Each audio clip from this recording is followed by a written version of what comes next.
keyboard and I just skipped back 40 minutes. Brett. I don't remember where it was. Anyway, so. Balcones Baby Blue. Whoa. That is a funky nose. Corn whiskey usually does have some funk to it. So it's sweet, cornbread. Cornbread, yep. A little bit of brown sugar.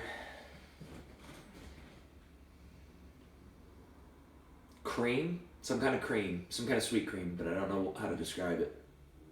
Almost like coffee creamer.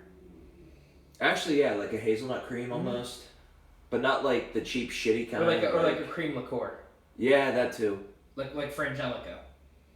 Yeah, I could see. Yeah, that actually that works for it.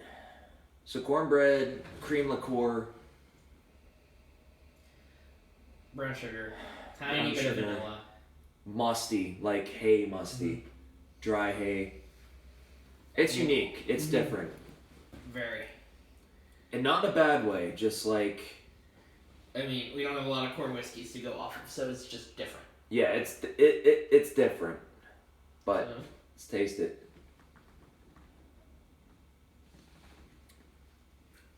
It tastes young.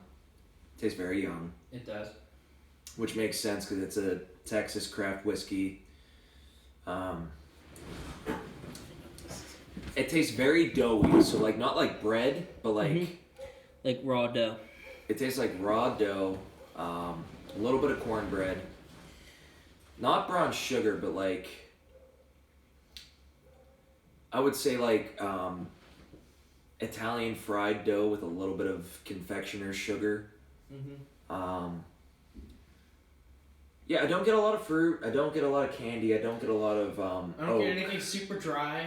No. It's all sweeter notes, but it's all different sweeter notes.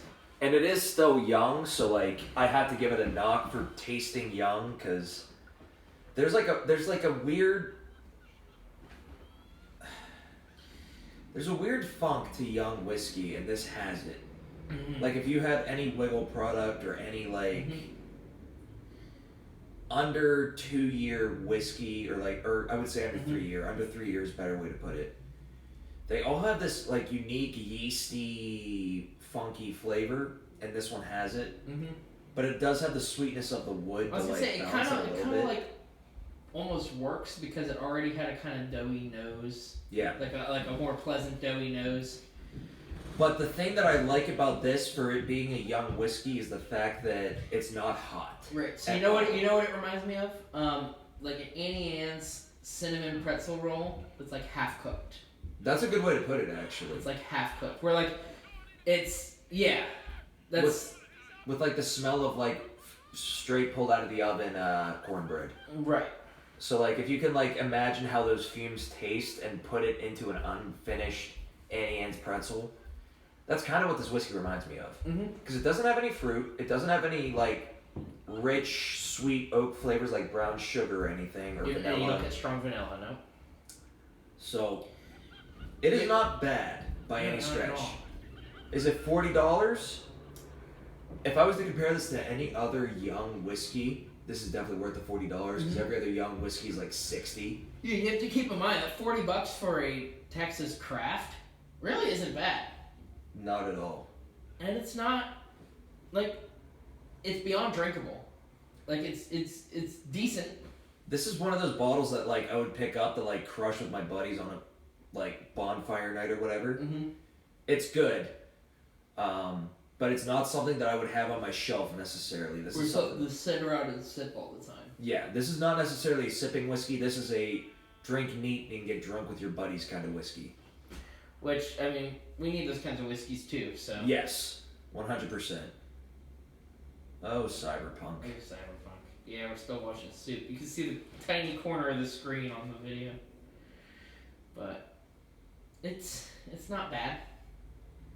This is one of those ones where I would spend the $40 to have a good, fun night with my buddies, and I wouldn't sip on it necessarily.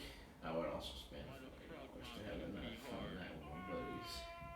Well, the difference is you're spending on a liquid. Mine's a little bit more viscous.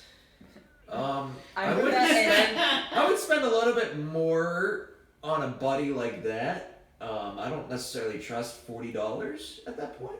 Yeah, that's probably a fair choice. Alright, we're stopping this before this gets too cursed. Let's really discuss what Balcones the Baby pricing- Blue, everyone.